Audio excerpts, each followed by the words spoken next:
day everyone, I'm Winston Serna from BSHM Block 3. Ang i-discuss ko ngayon ay about sa Excel fundamentals. At then, proceed na po tayo sa Word Excel book. Dito po sa letter A ngayon, ang ilalagay po natin ay addition.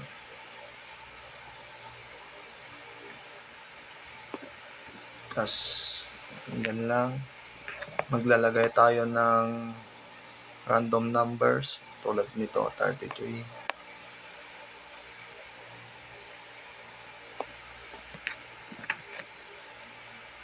$44, 66, tas 12. Tas ilalagyan po natin siya ng equals. Tas balik po tayo dito. Tas lagay natin A2 plus A3 plus A4 plus A5. Tas din dito po lalabas yung kanyang total.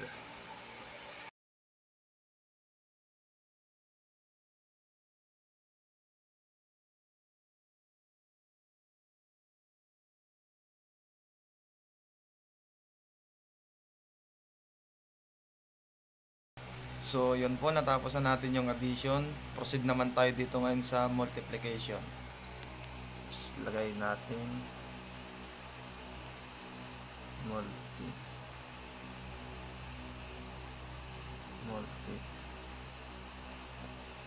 multiplication. So, yun. Lagay tayo ulit ng any numbers. 15, 10,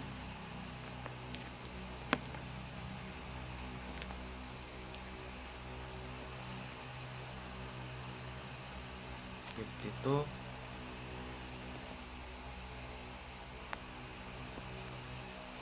6. As ito naman, ang ilalagay natin, ng equals.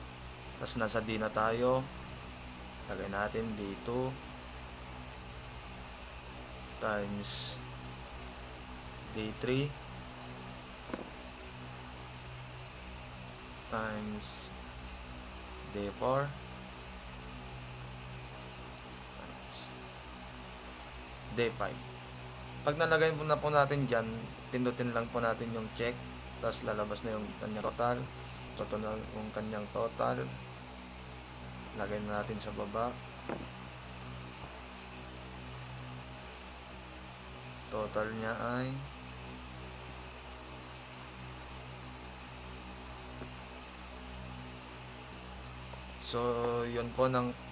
yun po yung lumabas na kanyang total. So yun po, natapos na natin yung addition tsaka multiplication. Proceed na tayo dito sa subtraction.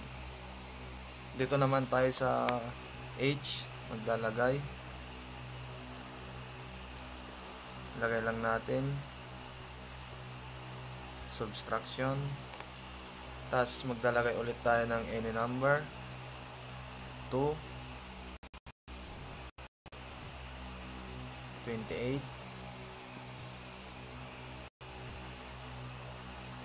33, tsaka 1. Yan. Tapos maglalagay, i-kokanda natin ulit yung kanyang total, kung paano yung total. Siyempre nasa H na tayo. Lagay natin H2 minus H3 minus H4 minus H5. Tapos dito nalalabas ang kanyang total. So ito yung kanyang total, minus 60. So lagay na natin yung kanyang total.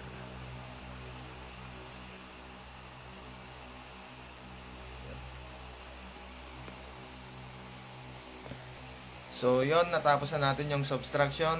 Proceed na ulit tayo dito sa division. So nalagay ko na yung division sa tapat ng key. Siyempre, maglalagay na tayo ng any number. Dito, 60. 4.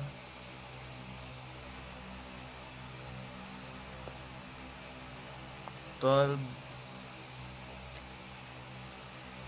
Tsaka 11. So, yan. Kasi nasa key na tayo. Gagamitin natin dyan. Lagyan natin equals K2 divide K3 divide K4 divide K5. So, dito nalalabas ulit yung kanyang total. So, yun. Lagyan na natin yung total sa kanyang baba.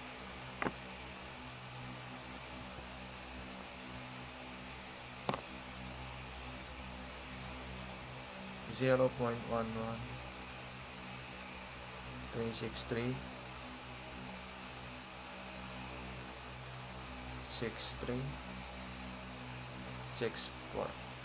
So, yun lang po.